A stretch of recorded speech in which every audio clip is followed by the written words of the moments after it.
नमस्कार दोस्तों, मैं मनोज चतुर्वेदी शास्त्री आप सभी का शास्त्री संदेश कार्यक्रम में आपका हार्दिक स्वागत करता हूं, अभिनंदन करता हूं। एक लंबी बीमारी के पश्चात मैं आपके दुआओं, आपके आशीर्वाद और आपकी प्रार्थनाओं से इस स्थिति में पहुंच पाया हूं कि आपके सामने उपस्थित हो सकूं। और मैं हृदय से धन्यवाद करता हूं आप सभी का और परमपिता परमेश्वर का कि उसने मुझे आपके सामने एक बार पुनः उपस्थित होने का अवसर प्रदान किया। मित्रों, शहर चांदपुर में लगातार एक चर्चा बनी हुई है कि श्री ज्ञान वर्मा उर्फ ज्ञान कांटे वाले इस बार नगर पालिका अध्यक्ष पद के लिए चुनाव मैदान में उतरने का प्रयास कर रहे हैं। हमारी शुभकामनाएं श्री ज्ञान वर्मा जी के साथ हैं। वो हमारे बड़े भाई हैं। हमसे कई लोगों ने इस विषय पर हमारी प्रतिक्रिया जानने का प्रयास किया। स्वयं ज्ञान वर्मा जी ने भी ये जानने का प्रयास किया था कि इस पर हमारा क्या मानना है या हमारा इस पर क्या विश्लेषण है। एक लंबे अरसे के बाद काफ़ी लोगों से बातचीत कर और एक गहन अध्ययन के पश्चात हम ये बड़ा स्पष्ट रूप से कहना चाहेंगे कि श्री ज्ञान वर्मा जी, जो कि एक लंबे समय से गंगा जमनी तहजीब और हिंदू मुस्लिम भाईचारे का झंडा परचम लहराते चले आ रहे हैं, उन्हें ये समझ लेना चाहिए और ये जान लेना चाहिए कि राजनीति और समाज सेवा दो अलग अलग विषय हैं। आज की तारीख में कोई भी शख्स अगर राजनीति में आ रहा है तो ये भूल जाइए कि वो समाज सेवा करेगा।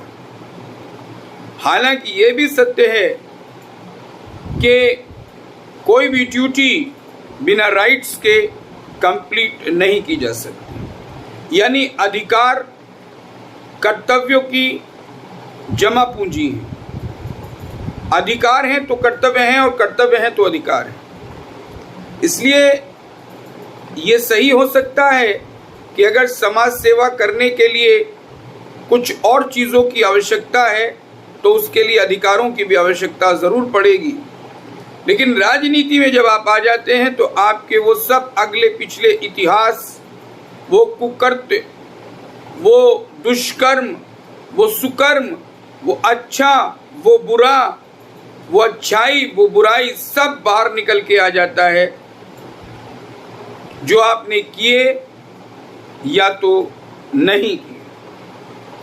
यानी अगर हम दूसरे शब्दों में कहें, स्पष्ट शब्दों में कहें, तो श्री ज्ञान वर्मा जी को ये समझ लेना चाहिए, अगर वो ये चाहते हैं कि वो राजनीति करें तो उन्हें ये अपेक्षा बिल्कुल नहीं करना चाहिए कि लोग सिर्फ उनके बारे में अच्छी बातें करेंगे, भली बातें करेंगे, केवल उनकी प्रशंसा के पुल बांधेंगे।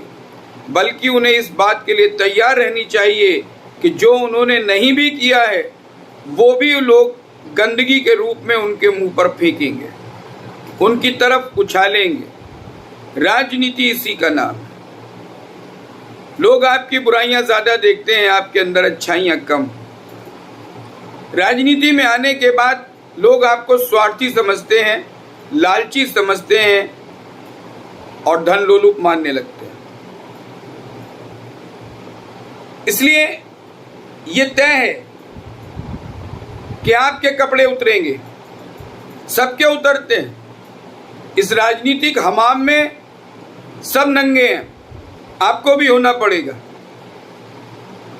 जो जिंदगी भर की जमा पूंजी अभी तक आपकी अच्छाई की, प्रशंसा की, एक भली शख्सियत की बनी हुई है, उस पर दाग भी लगेंगे। वो दाग आपको छुटाने भी पड़ेंगे। अब वो दाग अच्छे हैं या बुरे, ये तो आप तय करिए। कमियां हर इंसान में होती हैं। राजनीति सिर्फ उन कमियों को उभार देती है, उनको सामने ला देती है और कभी कभी उन चीज़ों को भी, उन दुष्कर्मों को भी सामने लाती है जो आपने किए ही नहीं थे। दूसरी बात, आपने आज तक सेक्युलरिज्म की समाज सेवा की, आपने हिंदू मुस्लिम भाईचारे और गंगा जमनी तहजीब की बात की। अब वक्त आ गया है कि आप उन मुस्लिम भाइयों को जाकर समझाइए, उनसे बात कीजिए जिन्होंने आज तक आपको सेकुलरिज्म और गंगा जमनी तहजीब का चेहरा माना, जिनके लिए आपने अपना सब कुछ दांव पर लगा दिया। उन मुस्लिम भाइयों में जाइए, उनसे बात कीजिए। अगर आप 20 ऐसे लोगों को सार्वजनिक मंच पर लाने में सक्षम हो पाते हैं जिनके कम से कम एक आदमी के पीछे 50 आदमी हों, और जो सार्वजनिक मंच पर खड़ा होकर बड़े स्पष्ट शब्दों में निष्पक्ष भाव से निर्भीकता के साथ ये उद्घोषणा कर दे कि हम श्रीमान ज्ञान वर्मा जी के साथ कंधे से कंधा मिलाकर उनका चुनाव लड़ेंगे, बिना किसी जातिगत, बिना किसी धर्मगत, बिना किसी अन्य भेदभाव के। हम दलगत राजनीति से ऊपर उठकर श्री ज्ञान वर्मा जी का चुनाव लड़ेंगे, लड़ाएंगे, और साथ में दूसरे लोगों को भी श्री ज्ञान वर्मा जी को आगे बढ़ाने के लिए प्रोत्साहित करने का प्रयास करेंगे। यदि 20 लोग, जिनमें से हर आदमी के पीछे कम से कम 50 लोग हों, वो सार्वजनिक मंच पर आकर आपके पक्ष में इस प्रकार का स्टेटमेंट दे देते हैं या इससे मिलता जुलता कोई स्टेटमेंट देते हैं जो ये स्पष्ट करता है कि वो लोग खुले दिल से, तन मन धन से आपके साथ हैं, तो वर्मा जी बिल्कुल ये तय है कि चुनाव आपका होगा, जिससे भी होगा। अगर हिंदू साहिबान में श्री लक्ष्मी गंधक वाले, श्री कीर्ति कपड़े वाले, श्री अरुण नेताजी, श्री गोविंद मित्तल और ऐसे ही तमाम लोग जो न केवल बुद्धिजीवी हैं बल्कि धनाढ्य वर्ग में आते हैं, संभ्रांत लोगों में उनकी गिनती होती है, यदि वो भी उसी मंच पर उपस्थित होकर ये घोषणा करें कि हम श्रीमान ज्ञान वर्मा जी के साथ हैं, वर्तमान जो परिस्थितियां हैं उनके अनुसार वो अपनी बातों को रखें और समाज को ये सिखाएं, बताने में सक्षम हो पाएं कि इस बार चांदपुर को किसी गुंडे, किसी बदमाश, किसी मवाली, किसी विदेशी की जरूरत नहीं है। चांदपुर को जरूरत है एक सच्चे, ईमानदार, निष्पक्ष और सच्चे धर्मनिरपेक्ष व्यक्ति की, तथाकथित सेकुलर की नहीं। तो हम समझते हैं कि आपसे चुनाव जीतना बहुत मुश्किल होगा किसी भी व्यक्ति। और यदि ऐसा नहीं होता, केवल आप ढोल पीट रहे हैं, सामने वाले खामोशी से तमाशा देख रहे होंगे, तो 250 वोट भी आपको नहीं मिलेंगे। ये हम बहुत स्पष्ट शब्दों में बता रहे हैं। पूरे एक लंबे अनुभव के बाद, सर्वे के बाद यूं ही हमने ये निर्णय नहीं दे दिया, बहुत लंबा और गहन अध्ययन किया, उसके बाद हमने ये आपको निर्णय दिया।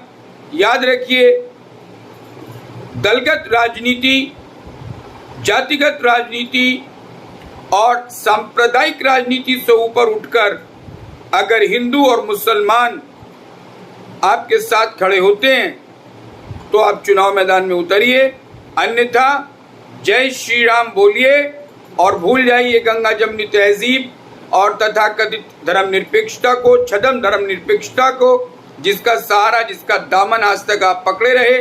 क्योंकि सच्चाई आपके सामने आ जाएगी जब आप जाएंगे और लोग आपको दाएं बाएं कतराएंगे। ये हमारा वादा है आपसे। चांदपुर शहर में कोई भी सेक्युलर हो, कितना भी बड़ा सेक्युलर हो, हिंदू चेयरमैन नहीं बनेगा।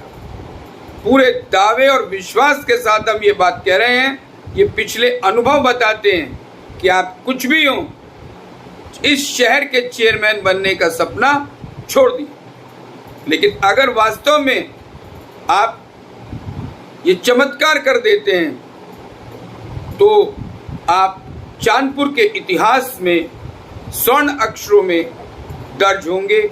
आपका नाम स्वर्णाक्षरों में लिखा जाएगा। इन्हीं शब्दों के साथ जय हिंद, वंदे मातरम।